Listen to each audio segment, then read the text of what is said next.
Boa tarde. Pelo menos no começo o pessoal está acordando. Saiu um boa tarde aí bem forte. Uma alegria muito grande estar com vocês aqui, irmãos e irmãs. Desde já agradeço o convite que me foi feito para estar com vocês nesse encontro de famílias. E antes de nós começarmos na palestra propriamente dita, algumas coisinhas aí que eu quero destacar. Hoje de manhã, o pastor Alessandro apontou para os seus colegas ali que estavam paramentados, e tinha vários que foram meus alunos, inclusive o pastor Alessandro. E nesse encontro aqui, eu tive também a grata satisfação de encontrar alguém que foi meu pastor e foi meu professor de escola dominical, e depois um pouco professor da instrução de confirmandos. É o pastor Solon Hoffman, que deve estar por aí. Nós conversamos um pouquinho antes. Está aqui. Então, uma alegria muito grande rever o pastor Solon e a sua esposa e lembrar daqueles bons tempos lá em São Leopoldo, quando ele lá esteve como nosso pastor. E de uma certa maneira até, assim, um certo consolo, né? Porque hoje, quando o pastor Alessandro apontou para os seus colegas e disse assim: olha, tem uma porção aqui que foram alunos do professor Nervas, eu me senti bem experiente, para não falar outra coisa. Os caras que foram meus alunos já estão aí no pastorado, mas para o meu consolo tem alguém mais experiente que eu. Com muita alegria a gente pode encontrar o pastor Solon, tá? Pessoal, sempre que a gente é convidado para dar uma palestra, a gente sabe que a expectativa de quem vai nos ouvir é a expectativa de ouvir alguma coisa que a gente conhece, que a gente prepara e que a gente traz, então, em termos de conhecimento. Quando eu sou convidado para dar uma palestra, eu procuro encarar isso, ou pelo menos as minhas palestras, eu procuro encarar um pouquinho diferente. Aquilo que eu tenho a falar nas palestras não é apenas alguma coisa que a gente tem um certo conhecimento, ou que a gente preparou, mas aquilo que eu procuro fazer nas minhas palestras, sempre um testemunho, sempre uma confissão, um testemunho, uma confissão daquilo que eu creio e daquilo que pela graça de Deus eu creio, porque eu não creio nada de por mim próprio, mas que Deus me levou a crer. E especialmente a palestra de hoje, até porque o tema e o texto nos ajudam a fazer isso, especialmente a palestra de hoje. O que eu vou colocar aqui para vocês vem do meu coração. É um repartir com vocês daquilo que eu creio, e creio com toda a convicção, creio com todas as forças da minha vida. Então, eu não vou palestrar propriamente, mas eu vou repartir algo que Deus, na sua misericórdia, me deu, mas não deu apenas para mim, algo que Deus deu também para todos vocês. Então procurem me ouvir, não tanto como um palestrante, mas procurem me ouvir como um irmão na fé, que aqui está para abrir o coração e para repartir com vocês alguma coisa que é fundamental na minha vida, que eu vou trazer hoje. Quando o pastor Ederson me convidou, perguntei qual era o tema, ele disse: o lema da igreja. Eu não tinha ainda falado sobre esse assunto. Eu não tinha ainda preparado nenhuma palestra ou apresentação sobre o lema. Então, olhando o lema para a igreja, nós temos o lema: a igreja comunica a vida. Esse é o lema geral. E nós temos como a ênfase deste ano, fundamentando. A igreja comunica a vida, fundamentando. Comecei a pensar sobre o que significaria isso, como é que nós poderíamos aplicar isso aí na nossa vida, e o resultado segue agora. Essas duas figuras aí vocês conhecem, né? Eu sou capaz de jogar alguma coisa como as menininhas aí conhecem, especialmente uma. Não sei se gostam, mas conhecem provavelmente, mas conhecem os dois. Bom, o Neymar, né, atualmente considerado o melhor craque de futebol do Brasil, posso dizer que atualmente também uma das pessoas, quem sabe, mais ricas do Brasil, por aquilo que ele recebe. E o Michel Teló, eu coloquei aqui, porque durante a semana eu encontrei uma reportagem, uma notícia no jornal que dizia que o Michel Teló, hoje no Brasil, é o artista que mais recebe por uma apresentação.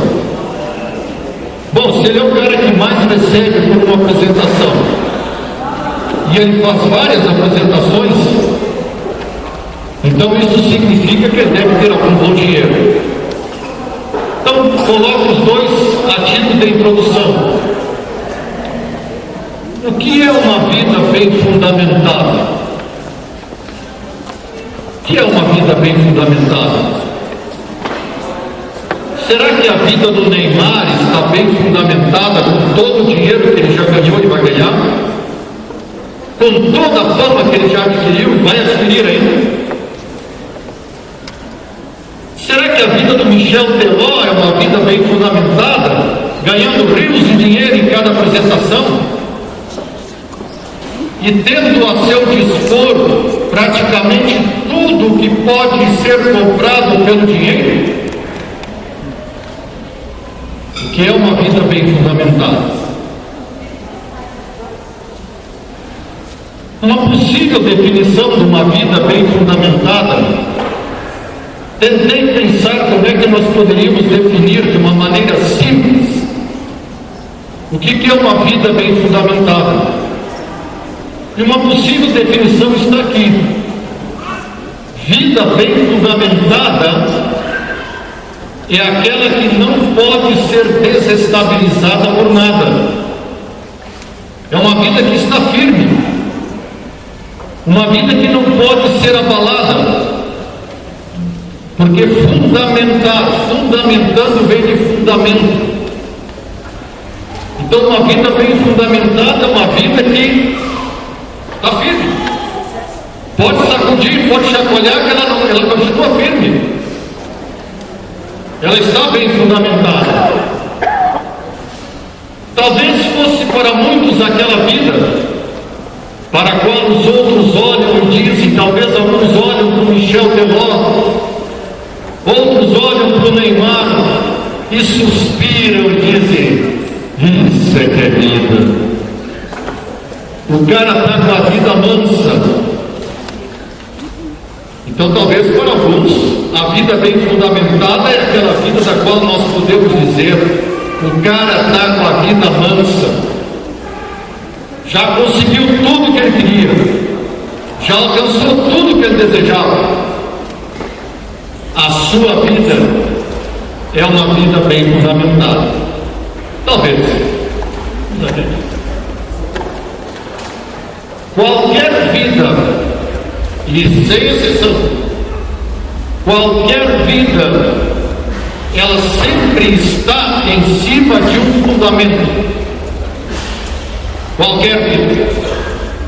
Não existe uma vida que não seja construída e que esteja em cima do nada. Não há vidas construídas em cima do nada. Todas as vidas estão sobre um fundamento. Por exemplo, alguns querem construir a vida sobre uma boa formação escolar. Aliás, sempre esse é um desejo muito válido, muito certo dos pais, que querem dar uma boa formação para os seus filhos, para que depois eles tenham uma vida estabilizada e bem fundamentada. Outros querem construir a sua vida sobre uma boa quantidade de dinheiro, e enquanto não alcançam isso, não estão seguros, não estão confortáveis naquilo que fazem. Outros buscam construir a sua vida sobre uma boa saúde, e nós costumamos ouvir: a saúde é a coisa mais importante. Outros procuram construir uma vida sobre bons investimentos, investem para que a sua vida possa estar colocada sobre bons investimentos e aí lucrar com os benefícios desses investimentos. Outros, e infelizmente a realidade do nosso país mostra isso, exemplos que a mídia nos traz a cada dia, outros procuram construir e fundamentar a vida em cima da esperteza, em cima da ladruagem e em cima da corrupção. Há também aqueles que veem como único fundamento e razão para viver o desejo de uma vingança que pretendem alcançar. Outros procuram fundamentar a sua vida sobre o desejo de aproveitar a vida. O importante é aproveitar a vida, o importante é gozar a vida. E tudo que constrói, tudo que faz, tudo que busca é em cima deste fundamento. E assim nós temos outros que poderíamos engrossar esta lista aí. Bom, o lema da nossa igreja, o lema geral diz que a igreja comunica a vida. E o destaque deste ano é fundamentando. Então o destaque deste ano é um convite. É um convite para vocês, é um convite para a igreja, é um convite para mim. Convida a pensar sobre o fundamento em cima do qual está a vida comunicada pela igreja. A igreja comunica a vida, fundamentando. Então, o fundamento sobre o qual está a vida comunicada pela igreja. Mas que vida? Qual é a vida que a igreja comunica para vocês como membros da igreja? Qual é a vida que a igreja comunica para mim? É a vida cristã? É a vida de comunhão com Deus, por meio da fé em Jesus Cristo, o Senhor e Salvador. Essa é a vida que a igreja comunica. Essa é a vida de cada um de vocês, é a minha vida. Mas qual é o fundamento dessa vida? Em cima do que ela está construída? Ela está amparada, ela está colocada, ela está fundamentada. E o lema para este ano, ele está baseado no versículo 7 do Salmo 62. E para melhor entender, nós vamos ler e vamos usar todo o Salmo. pelo menos alguns destaques de todo o Salmo. O Salmo diz assim, o Salmo 62: somente em Deus a minha alma espera silenciosa, dele vem a minha salvação. Só Ele é a minha rocha e a minha salvação e o meu alto refúgio. Não serei muito abalado. Até quando acometereis vós a um homem, todos vós para o derribardes, como se fosse uma parede fendida ou um muro prestes a cair? Só pensam em derribá-lo da sua dignidade. Na mentira se comprazem, de boca bendizem, porém no interior maldizem. Somente em Deus a minha alma espera silenciosa, porque dele vem a minha esperança. Só Ele é a minha rocha e a minha salvação e o meu alto refúgio, não serei jamais abalado. De Deus dependem a minha salvação e a minha glória. Estão em Deus a minha forte rocha e o meu refúgio. Confiai nele, ó povo, em todo o tempo. Derramai perante ele o vosso coração. Deus é o nosso refúgio. Somente vaidade são os homens plebeus, falsidade de fina estirpe. Pesados em balança, eles juntos são mais leves que a vaidade. Não confieis naquilo que extorquis, nem vos vanglorieis na rapina. Se as vossas riquezas prosperam, não ponhais nelas o coração. Uma vez falou Deus, 2 vezes ouvi isto, que o poder pertence a Deus. A ti, Senhor, pertence a graça, pois a cada um retribui segundo as suas obras. Estimados irmãos e irmãs, este Salmo 62, antes de mais nada,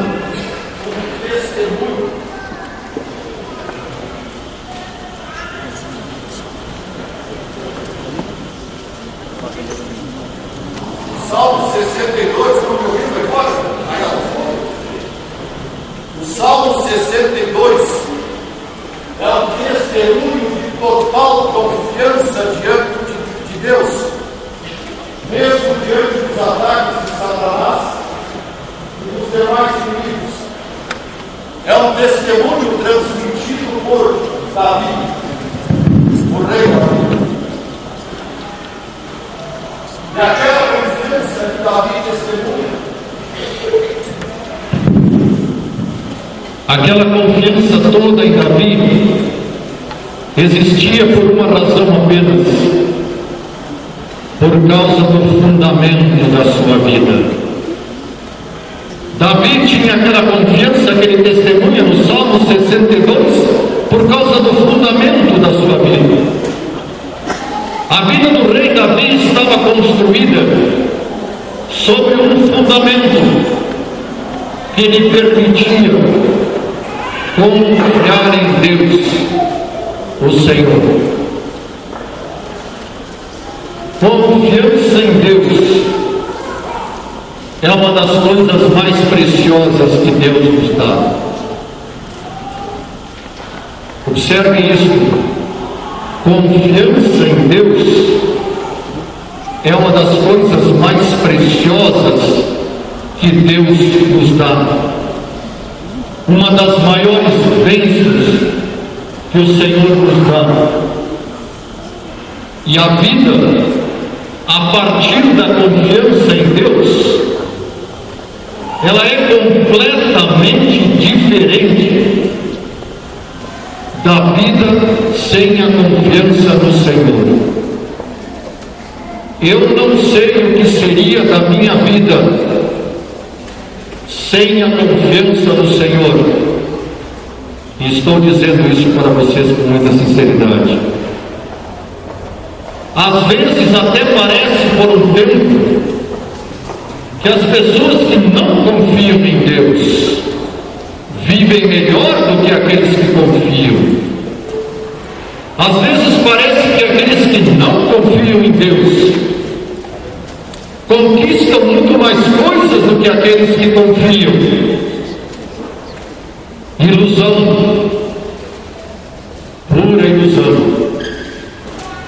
Não tem comparação entre a vida daqueles que confiam em Deus com a daqueles que não confiam em Deus. Confiança no Senhor é aquilo que Ele dá a cada um de nós. Deu a vocês.